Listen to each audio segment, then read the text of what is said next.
Today is Andrew Cuomo's last day as governor of New York, and it's a sad day, not because of the way he's leaving, but because of all the great work he's left undone.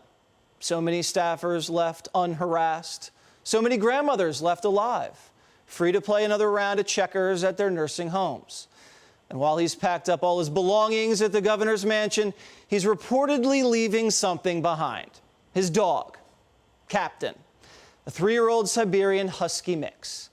According to reports, the Love Gov is begging mansion staffers to take the dog off his hands, although his spokesman claims it's only temporary. Joining me now, host of the Mark Steyn Show. Mark, he's homeless. The governor doesn't have a home. He's out on the streets now, and he's asking for the maid to hold the dog. What's up? Yeah, this dog, the staffers don't want it because the dog apparently just drags the staffers around in the building, just like the governor. Right. And Cuomo says that the dog urinates all over the carpet, which is apparently just like the governor too. So they're more similar than you might think. But I was just listening to the previous segment, and what's his name, Dancing with Chuck Schumer, and I'm just reflecting on how totally fake everything in politics is now. I was watching one of these fire-breathing mullahs from Kabul this morning, and say what you like about those guys, but they seem to be for real. In American politics, I'm not advocating that they take over here, but compared to people whose dog is a prop, where even your pets are totally fake.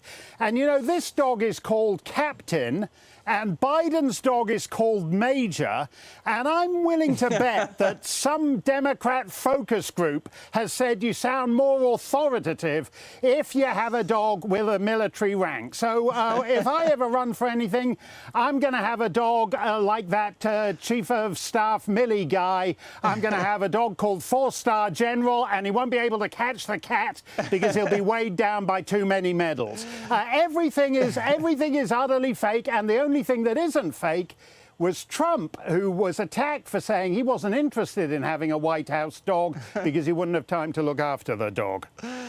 I don't see Trump as a dog guy stroking a little puppy on his lap, watching TV off the wing of the White House. Just don't see it, but that's him. He wasn't a fraud, and if he didn't like dogs, he didn't focus group an admiral into his house. So you see these images, Mark. You see, if I was a Republican, this is what I would do. I would put a little picture of Chuck dancing with Colbert, like do, and I'd split screen it with the Taliban holding an American-made M4 surrounding the Kabul airport while Americans are stranded. And I'll just say it's priorities, people. It's priorities. We're stranding Americans while we're dancing here in the streets. And that's fake news, too, because we all know that Chuck and that loser Floppo late-night guy, we all know they're not real friends. Why are they pretending to be dancing partners? That's pathetic. The proper relationship between showbiz and politics is when Sam Rayburn, Speaker of the House in the 1950s, made the mistake of putting his hand on Frank Sinatra's coat, and Frank said, "Hands off the thread street." This guy Colbert is pathetic in not doing the hands off the threads creep to Chuck Schumer, who is a creep. Well, I think Colbert needs to go work on his monologue because Gutfeld just smoked him last week. Get off the dance floor, Colbert. Get back to work. Yeah. You're falling behind. 37 writers, and he's got no jokes in the monologue. That's a first. That's right. Imagine if I had 37 writers. Woo! I need to talk to my agent. No, you're pretty good just with the 26 guys. That's right. I just need 26, and that's all I need. All right, Mark Steyn, who doesn't need any writers. Not at all. It all comes straight from his crazy brain. Thank you, Mark. We appreciate it. Hey, Sean Hannity here. Hey, click here to subscribe to Fox News YouTube page and catch our hottest interviews and most compelling analysis. You will not get it anywhere else.